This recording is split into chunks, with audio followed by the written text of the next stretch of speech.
Bonjour, je vais corriger l'exercice 17 du TD4 sur le prisme. Cet exercice, il est classique. Alors, il n'est plus au programme depuis quelques années.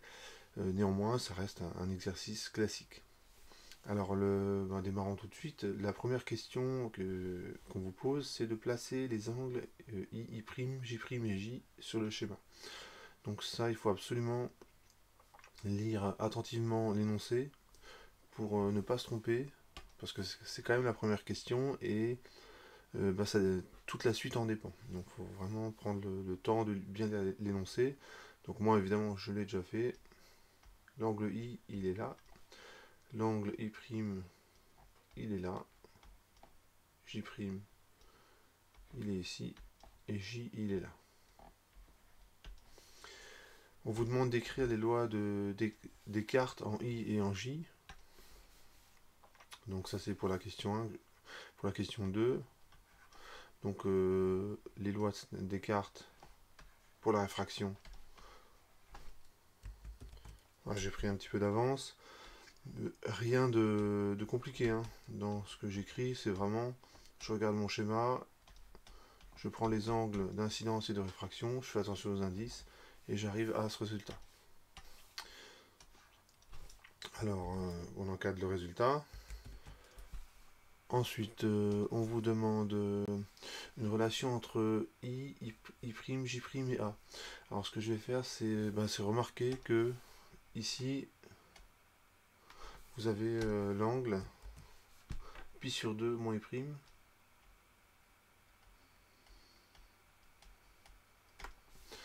Et l'angle qui est ici, je vais mettre en bleu, c'est pi sur 2 moins J'. Et donc, et je travaille dans le triangle OIJ. Donc dans OIJ, la somme des angles fait 180 degrés. Et donc forcément, quand on l'écrit, on a directement le résultat. Voilà, donc j'ai écrit la formule. Avec les couleurs, vous y retrouvez. Vous remarquez que les 2 pi sur 2 et le pi, ça se simplifie. Finalement, on a le résultat suivant.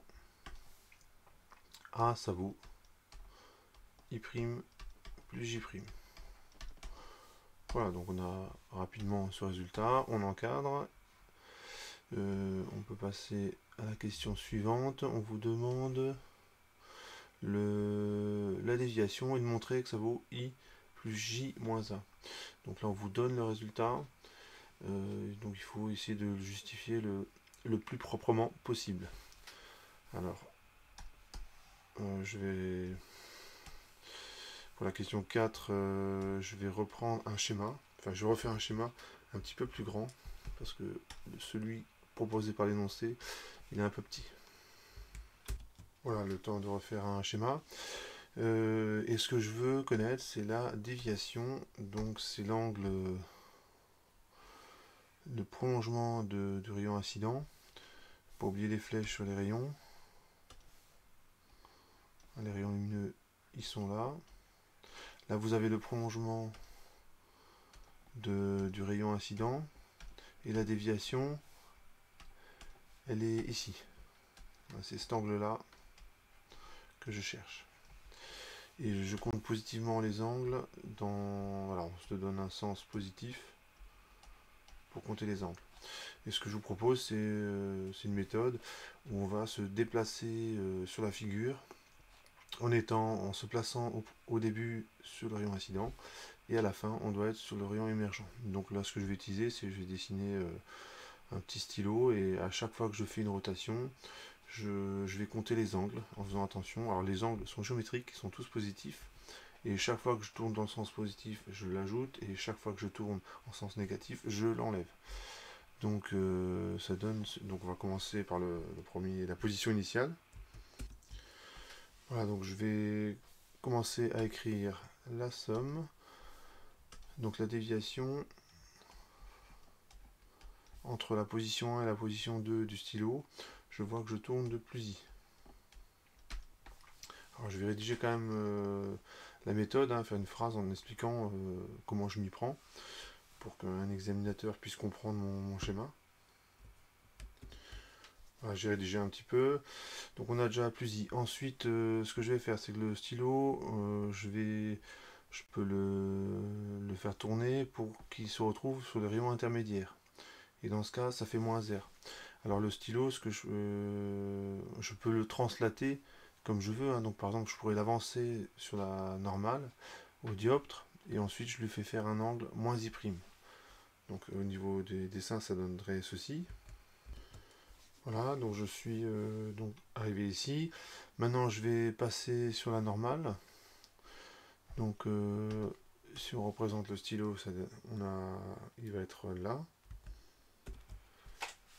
Et donc, au cours de la rotation, bah, c'est -J'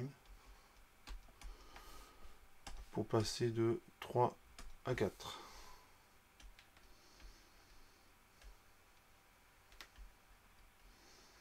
De 3 à 4.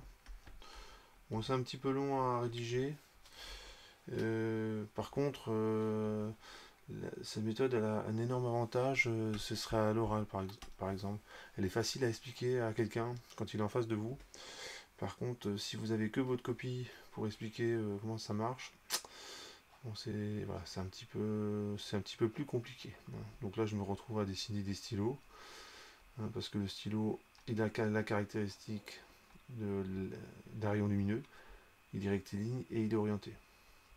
Donc voici le dernier stylo. Alors cette fois-ci, pour passer du stylo de 4 à 5, bah, je vais faire plus J.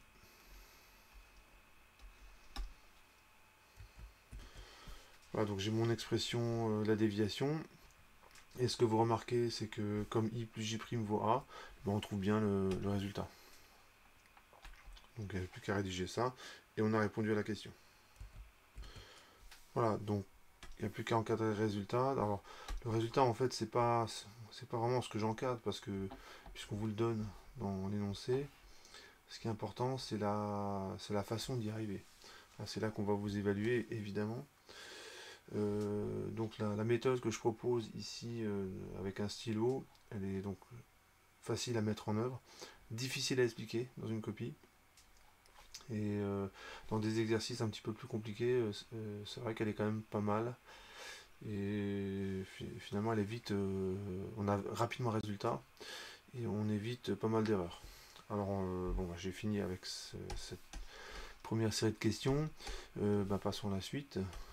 Alors, on s'intéresse au minimum de déviation. Alors, la question 2.1, elle est un petit peu délicate, celle-là. Alors, elle correspond bien à l'ancien programme. Donc, il y a quelques années, on pouvait demander aux élèves c'était du cours, en fait, cette question-là. Là, c'est pas le cas. Donc, on va dire que cette question est moins d'actualité, mais je trouve qu'elle est intéressante au niveau de la façon de raisonner. On va montrer une propriété qu'on a au minimum de déviation, sans faire de calcul. C'est ça qui la rend difficile, en fait. Quand on fait des calculs, finalement, c'est assez simple. On fait attention de ne pas faire d'erreur, mais c'est jamais vraiment difficile, finalement. Voilà, donc démarrons. On admet résultat suivant. La déviation passe par un minimum et il est unique. Donc on peut commencer par un petit schéma. Voilà, donc j'ai tracé une courbe qui présente un unique minimum. Et maintenant, je vais invoquer le principe du retour inverse de la lumière. Donc, je vous imaginez, je vais faire un schéma. Donc, je vais reproduire le prisme, un rayon lumineux. Et puis, je vais invoquer le principe du retour inverse de la lumière. Et puis, j'aurai mon résultat. Voilà, donc j'ai représenté un rayon. L'angle d'incidence, il est ici.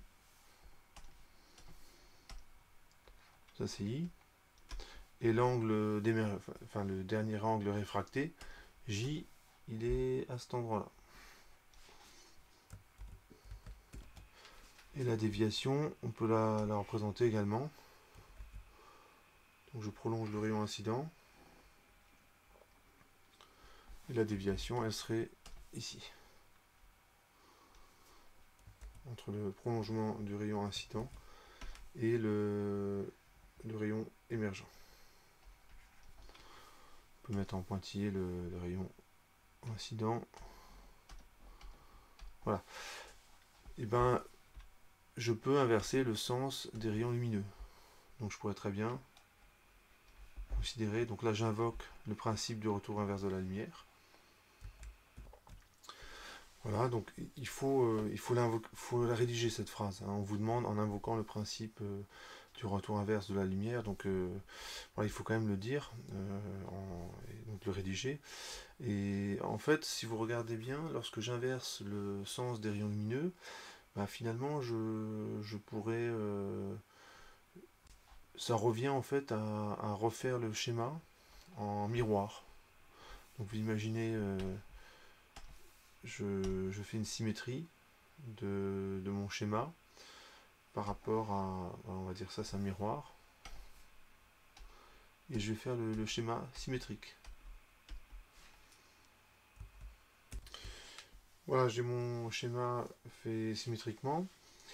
Et donc ici je vais replacer les angles. Là j'ai J, qui devient en fait l'angle d'incidence, puisque cette fois-ci je vais considérer en fait le rayon lumineux dans le sens bleu.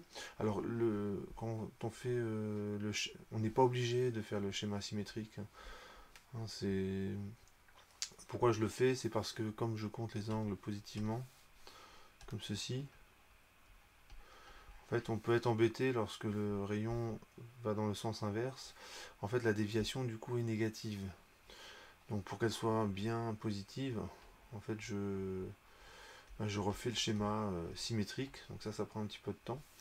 Et la déviation, qui est cette fois-ci ici, je vais y arriver, qui est cette fois-ci entre ce rayon, le prolongement, cette fois-ci la déviation est là. Est-ce que vous n'avez pas de mal à vous convaincre que on retrouve exactement la même déviation, sauf que cette fois-ci l'angle d'incidence c'est J.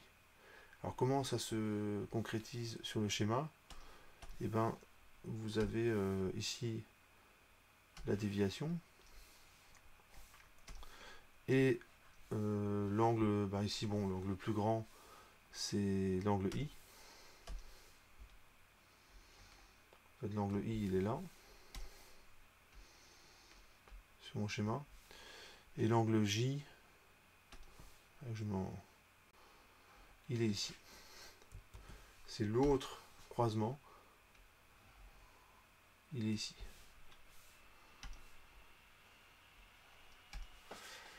Donc,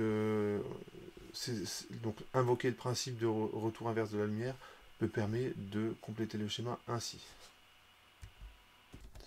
Voilà, donc j'isole bien pour que les schémas se chevauchent un peu. Donc quand on a dit ça, ce qu'on remarque, c'est lorsque la déviation se rapproche de la déviation minimale, qui se trouve ici. La déviation minimale, on va chercher le minimum.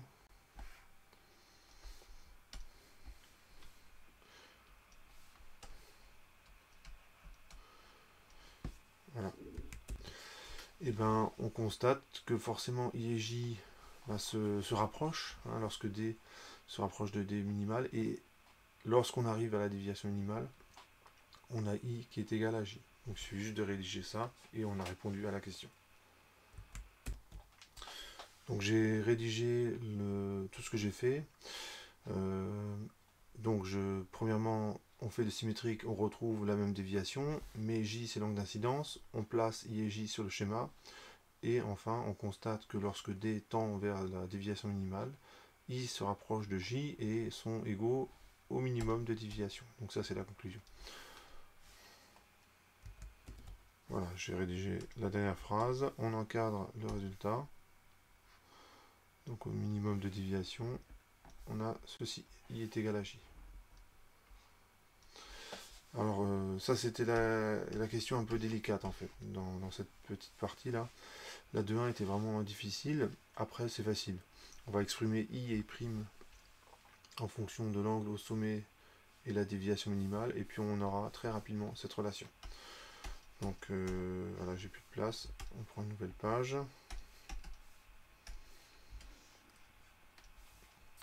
La question 2. Alors, on se rappelle des résultats qu'on a obtenus. I' plus J', on a sinus I qui est égal à N sinus I'. Sinus J, c'est N sinus J'. Et enfin, la déviation, c'est I plus J moins A. Et au minimum de déviation, ADM, on a I qui est égal à J.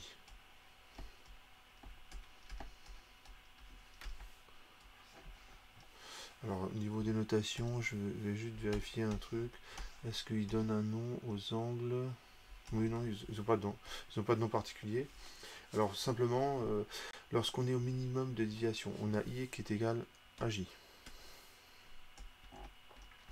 D'après les relations de Snell-Descartes, ben, on montre que forcément, si I est égal à J, comme l'indice est le même, on aura I' qui est égal à J'. Une fois qu'on a dit que I' c'est égal à J', ben, en fait on a I' en fonction de A, c'est la moitié. De même, on aura l'expression de I, puisque I est égal à J, et voilà, on aura répondu à cette question. Voilà, donc là j'ai pris un petit peu d'avance, mais bon, franchement c'est évident. Si I' égale à J', on a ceci, et donc I' ça vaut A sur 2. Et on a également la déviation minimale qui vaut 2i moins A. Et donc forcément, on a le résultat. Le deuxième résultat, c'est qu'au minimum de déviation, on a ceci, dm plus A sur 2. On encadre le résultat, enfin les résultats, puisqu'il y en a deux.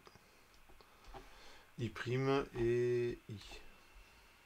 Et ce qu'on va faire, c'est réinjecter ça dans la loi de Snell-Descartes. Et on a répondu à la question 2-3.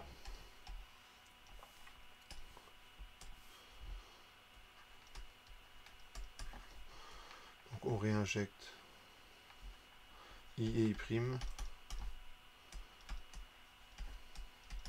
dans la loi de Snell-Descartes. Et bon, bah, le temps de l'écrire. Hein. Et on a répondu à la question. Ça donne N sinus A sur 2. Ça vaut sinus de A plus dm sur 2. Alors quand on a... Quand on connaît pas en fait cette façon de procéder, hein, le minimum de déviation, on peut quand même se poser la question de l'intérêt de cette relation. Ben, en fait, elle sert en TP à mesurer l'indice et de le mesurer précisément l'indice d'un verre. En fait, vous prenez un prisme et on arrive à mesurer précisément le minimum de déviation. Très souvent, on vous donne la valeur de A. Quand vous achetez un prisme, on vous donne cette valeur. dm se mesure suivant la longueur d'onde et on peut en déduire l'indice. Et la détermination se fait avec 2-3 chiffres après la virgule assez facilement. Donc si vous manipulez pas très bien, vous avez 2 chiffres. Si vous faites vraiment attention et que vous avez du bon matériel, vous avez 3 chiffres après la virgule. Voilà, et ça on le fera en travaux pratiques. Donc normalement j'ai répondu à la question et je m'intéresse à l'effet dispersif du prisme. Donc la question que je me pose c'est lorsque j'ai un prisme, vous avez de la lumière blanche qui arrive, disons comme ceci, et la question c'est quelle est la radiation qui est la plus déviée. Est-ce que le rouge il est moins dévié que le bleu? Bon, en fait, on peut déjà répondre à la question sans faire de gros calculs. Si je trace l'indice en fonction de la longueur d'onde, il diminue. ça fait une courbe qui ressemble à ça. Dans le bleu,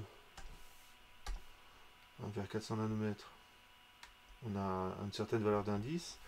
Et dans le rouge, donc c'est à 800 nanomètres, donc le double à peu près, on a une valeur d'indice qui est plus faible.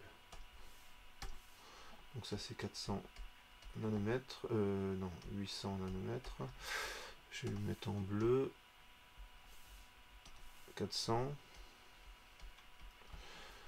Et on précise l'unité de l'axe des abscisses. Et ça, c'est l'indice. Donc ici, vous avez l'indice bleu qui est plus grand pour la radiation bleue, qui est plus grand que l'indice pour la radiation rouge. Et ce que ça veut dire, c'est que comme l'indice est plus faible, on pourrait le dire un peu différemment. C'est que la radiation rouge interagit moins avec la matière, avec le verre, que la radiation bleue. Donc forcément, elle est moins déviée. Puisque l'indice est plus proche de 1, c'est comme si la radiation rouge, entre guillemets, voyait un peu moins le vert. Donc du coup, l'interaction étant moins forte, l'effet il est moins fort. Donc a priori, ce que je fais là, c'est pas une démonstration, mais a priori, en fait, on a déjà la réponse. Le rouge, il est là, et le bleu, il est a priori un peu plus dévié. Le vert, il est entre les deux. Alors on met des petites flèches sur les rayons. Donc avant même de démarrer, on a une idée du résultat. L'avantage du raisonnement que je viens de faire, qui n'est pas une démonstration, c'est que voilà, on pourra vérifier notre résultat. Si on n'a pas ça à la fin, c'est peut-être qu'on a fait une erreur. Bon, on va répondre aux questions dans l'ordre. Question, si lambda croît, comment varie l'angle I'? Donc je vais simplement utiliser toutes les relations que j'ai obtenues depuis le début de l'exercice. Alors je vais utiliser la loi de Snell-Descartes. Donc ça fait sinus I égale à n qui dépend de la longueur d'onde, sinus I'. Et ce terme-là, il est constant.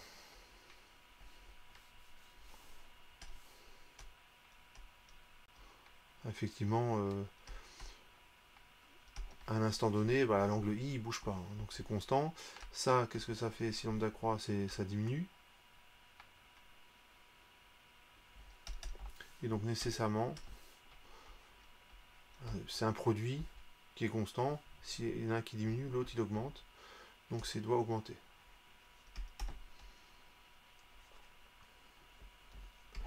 Et comme la fonction sinus elle est croissante sur 0 puis sur 2, et bien I' doit augmenter. Donc I' doit augmenter. On peut encadrer ce résultat.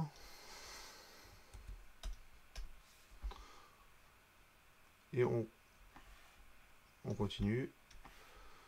On vous demande maintenant la variation de J', puis J, puis D.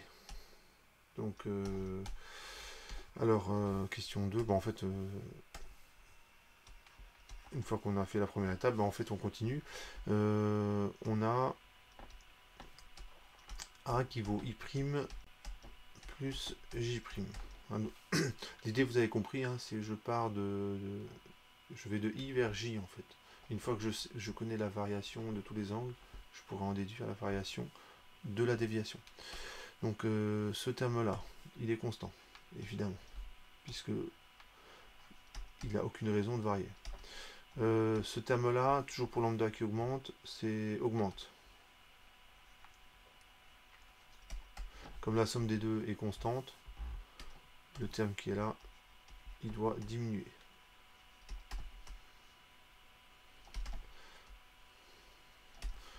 On rédige une conclusion. Donc J' diminue lorsque lambda augmente. J'encadre le résultat.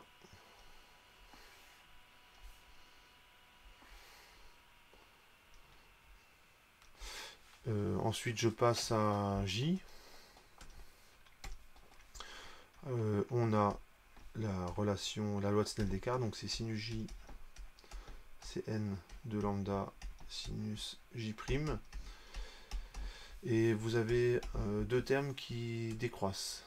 Donc ce terme il diminue, parce que la loi de Cauchy, lorsque lambda augmente, l'indice il diminue, et on a vu que j' diminue, je ne le rédige pas, mais la fonction sinus est croissante, donc si j' diminue, le sinus de j' il diminue aussi, et quand vous multipliez deux fonctions qui diminuent, et bien forcément ça diminue aussi, donc ça doit diminuer.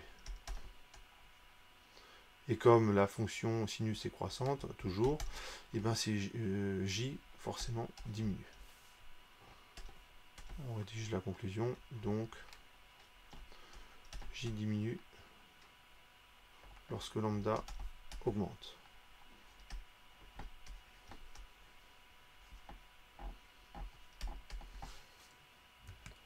Voilà, j'ai encadré les résultats. Et enfin, là on arrive au bout.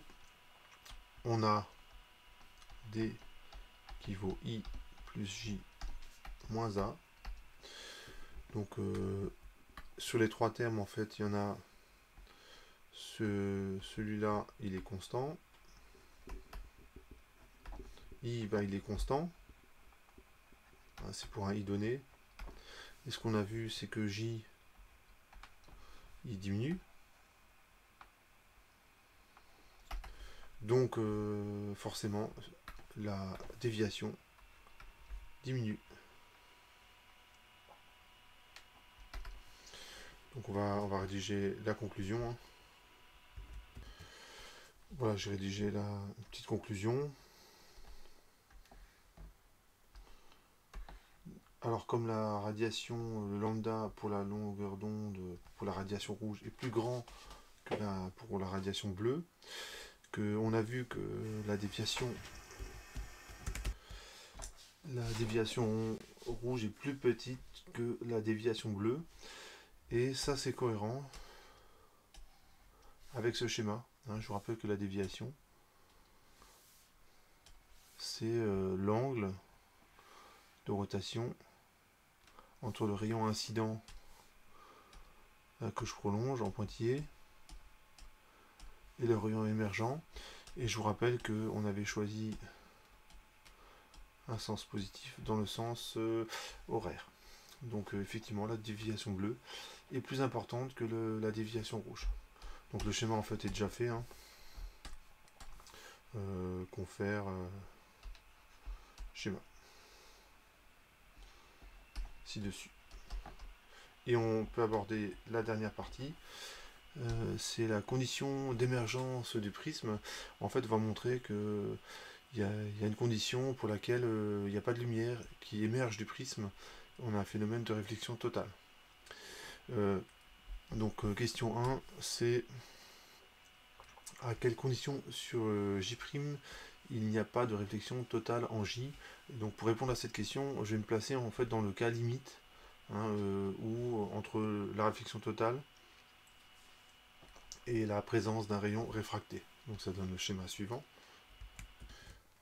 Voilà, j'ai fait un schéma. Je vérifie juste une chose, oui, tout va bien. Donc je vais simplement appliquer la loi de Snell-Descartes au point J pour la réfraction. Alors ça donne n sinus J', ça vaut l'indice de l'air qui vaut 1, sinus pi sur 2. Donc là il faut bien identifier l'angle réfracté, il est là. L'angle incident, il est là.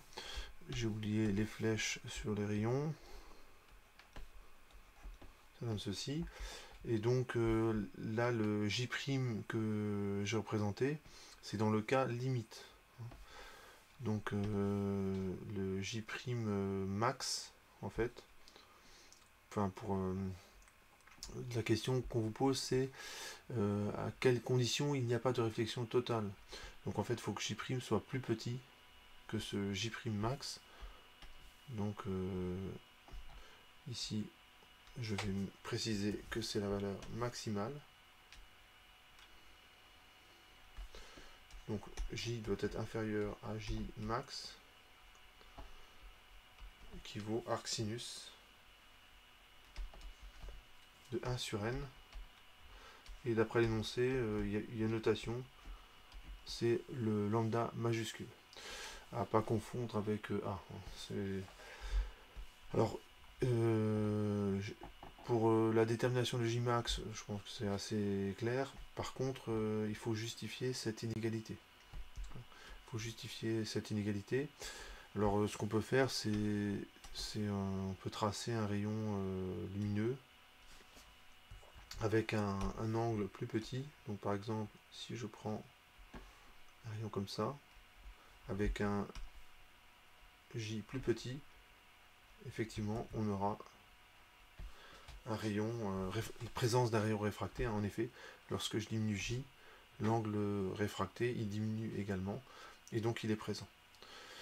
Donc finalement, voilà, ça justifie cette inégalité. Et inversement, si j'augmente J', là on a réflexion totale. Hein, si je prends un rayon qui fait ceci, lui il se réfléchit totalement sur l'interface, enfin sur le dioptre, et on a un phénomène de réflexion totale. Voilà pour cette question. Voilà, je rédige un petit peu. Donc j'ai la condition sur J', il faut que ce soit plus petit que le lambda, hein, arc sinus de 1 sur n. Pourquoi a-t-on nécessairement I' plus petit que lambda? En fait, c'est évident parce que c'est le principe du retour inverse de la lumière. Hein, comme il y a un rayon incident, il y a forcément un rayon réfracté, et l'angle maximal pour I, c'est pi sur 2. Parce que le rayon incident, il existe. Et donc forcément, l'angle maximal pour I', c'est lambda. Bon, je vais le rédiger, mais si on y réfléchit 2 secondes, c'est vraiment évident. Alors, 4,2. Donc la loi de Snell-Descartes en J. Donc ça donne sinus I égale N sinus I'. Et ça, c'est forcément plus petit que 1. Donc forcément, I', alors je vais l'écrire comme ça, sinus I', donc c'est plus petit que 1 sur n. Alors on peut mettre une inégalité stricte ou large, finalement c'est pas... Enfin, de toute façon c'est invérifiable. Hein, quand on fait, vous ne ferez jamais une mesure qui permettra de trancher sur une inégalité stricte ou une inégalité large. Donc voilà, je ne m'encombre pas de ça. Et comme la fonction arc sinus, elle est croissante sur 0,1, et bien on conserve l'inégalité, et on a ce résultat, et bien entendu on reconnaît lambda. Ce truc là, c'est notre lambda. Et pour justifier ce passage là, car la fonction arc sinus est croissante sur 0,1. Voilà le temps de le rédiger. Alors j'ai fait une petite erreur. Bon, c'est pas asinus mais arc sinus. Donc bon, c'est pas la plus grosse erreur qu'on peut faire, hein, mais après tout, donc c'est arc sinus. Ah, c'est un petit peu plus long à écrire. Donc on a un résultat. Voilà, j'ai encadré le résultat. Je passe en déduire la condition. Alors c'est une condition nécessaire, hein, faites bien attention. Hein. C'est une condition nécessaire, mais pas forcément suffisante. Alors là, c'est immédiat parce que on a, souvenez-vous, A, ça vaut I' plus J'. Et comme les deux, ils sont plus petits que lambda, forcément, on a cette condition-là. Et c'est une condition nécessaire, mais clairement pas suffisante. On pourrait trouver un un prisme qui vérifie cette condition, et dans certaines, avec certains angles d'incidence, on n'aurait pas de rayon émergent. Condition nécessaire, mais pas suffisante pour garantir l'émergence.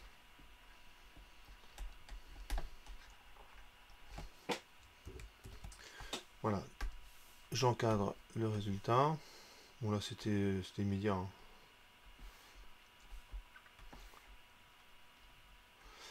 Et enfin, dernière question. Ah, on vous demande une application numérique, donc ça je vais le faire. On se place dans le cas de la réfraction limite, où J' ça vaut lambda, en fait le schéma est déjà fait. Et on vous demande l'angle limite qu'on a pour I. Donc, alors je vais commencer par faire l'application numérique. Et on trouve 83,6 degrés. Voilà, donc souvent, c'est pas rare lorsqu'on achète un prisme qui ait un angle de 60 degrés. Donc la condition et l'indice d'un verre c'est typiquement 1,5. Donc si vous prenez un prisme de 60 degrés, vous avez largement cette condition vérifiée. La question 4.4, eh ben, je peux en déduire I simplement parce que connaissant J', je connais I', qui vaut A moins J', et puis j'utilise la loi de Snell-Descartes, et on a directement les résultats. Donc les ingrédients que j'utilise, c'est ça, et la loi de Snell-Descartes, donc c'est sinus I, donc c'est I limite. Ouais, je vais l'écrire comme ça. Après tout, aussi la loi de Snell-Descartes, elle est tout le temps vérifiée, et donc tout calcul fait, on a I limite qui vaut arc sinus. Donc, ça ne va pas donner forcément une expression très simple. N sinus de A moins J, donc lambda. Voilà, donc c'est pas... Je cherche pas spécialement à simplifier cette expression. Donc on a la valeur de I limite. Je pense qu'on vous demande une application numérique. Donc ça c'est fait. Portant sous l'angle d'incidence pour qu'il n'y ait pas de réflexion totale en J. Et on vous demande de calculer IM. Donc là on fait une petite application numérique. Donc on trouve un I limite qui vaut 27,9 degrés. Et la question ensuite c'est il faut que I soit comment par rapport à cet angle limite. Alors on peut faire un petit schéma, ou sinon non, raisonnons avec ce schéma là. Il faut que I soit plus grand que ce I limite. Hein, en effet, regardez le cas limite, il est représenté en rouge. Si je prends I plus petit, je vais avoir un rayon rouge qui va ressembler au rayon que j'ai tracé en jaune. Donc la condition c'est que I doit être plus grand que I limite pour qu'il y ait un rayon émergent du prisme. Donc la condition est que I soit plus grand que I limite.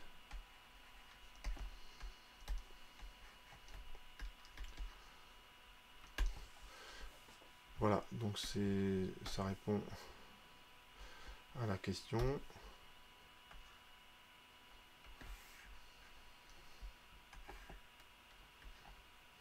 Alors, on va le rédiger un petit peu quand même, parce que là, en fait, je balance le résultat, et si ça se trouve, j'ai joué à pile ou face. Et donc le correcteur, l'examinateur, le lecteur, il attend quand même une petite phrase pour justifier ça. Si I est plus petit que I limite, le rayon dans le prisme, le rayon en arrivant en J est plus rasant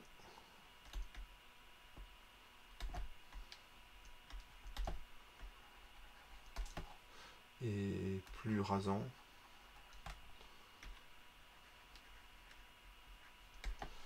Et ça donne une réflexion totale.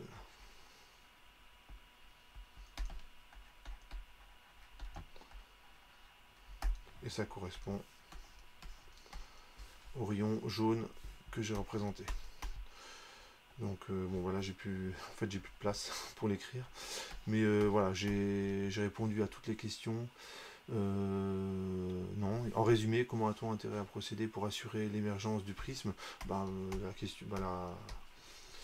La condition elle est là, hein. On prend un angle I qui est suffisamment grand, hein, pour qu'il y ait un rayon qui sorte du prisme. De toute façon, j'ai envie de dire, quand vous faites la manip, c'est pas compliqué, hein. Si vous voyez rien en sortie du prisme, vous tournez le prisme jusqu'à ce que vous voyez quelque chose. Bon, voilà pour cet exercice.